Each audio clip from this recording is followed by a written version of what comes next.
5 minutes de chimie, s'il vous plaît. Bonjour à tous, voici le deuxième problème de réactif en excès. Donc, avant de parler réactif en excès, regardons un peu la réaction. Donc, on a du H2S qui réagit avec du AlOH3. Donc, on a un acide qui réagit avec une base, donc le H2S, l'acide, qui réagit avec le AlOH3. Ça formera de l'eau, mais ça formera également un sel. Le sel est formé de Al et de S. Cependant, l'aluminium veut être 3+, et le soufre veut être 2-. Donc, on le trouve dans le tableau périodique, ce qui nous donne du Al2S3 pour avoir 6 électrons d'échange. Et là, pour ne pas mélanger personne, je vais supprimer les charges parce que le sel, il est neutre. Par la suite, maintenant qu'on a fait notre équation squelette, on est capable de balancer notre équation. Donc, la molécule la plus complexe, Al2S3, ça nous donne 2Al et ça nous donne 3 H2S pour avoir nos 3 soufres. Il ne reste plus qu'à avoir le H2O. Ici, on a 6H et ici, on a 6H. Donc, on va avoir 12H du côté des réactifs. Donc, on aura 12H du côté des produits.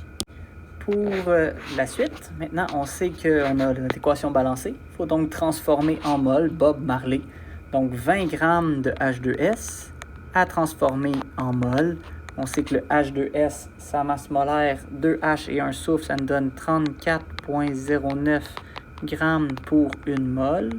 Donc, ça nous donne un total de 0,59 mol. Conséquence, au début, dans notre H2S, on a 0,59 mol. Et pour le Al, on a 0,5 mol, comme il est marqué ici. Reste à déterminer lequel est limitant. On pourrait penser que le AlOH3, comme il y a juste 0,5, c'est lui le limitant. Cependant, comme il y a besoin d'avoir 1,5 fois plus de H2S, on aurait besoin d'avoir 0,5 fois 3 divisé par 2. On aurait besoin d'avoir 0,75 mol de H2S.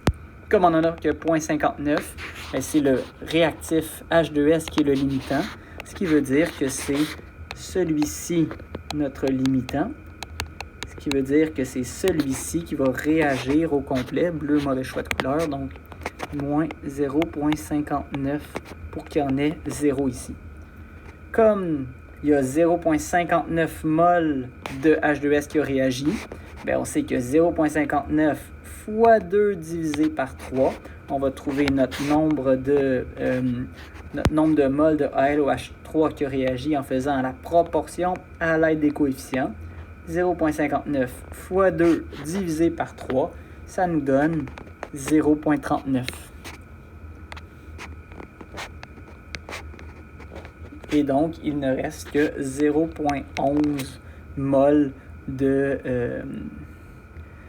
0,11 mol de AlOH3. La question, on vous demande quelle quantité de sel sera produit.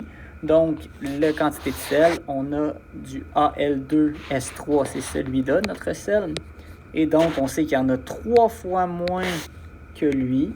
Et donc, comme il y en a 3 fois moins que lui, la moitié, le tiers de 0,59, c'est 0,196.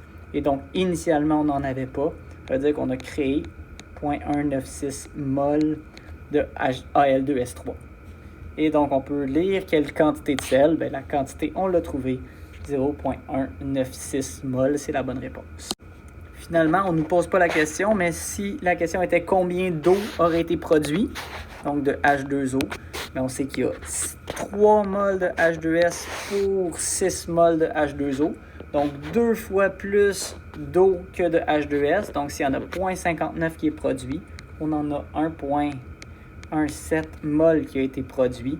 Donc, un total de 1,17 au début, comme il n'y en avait pas initialement.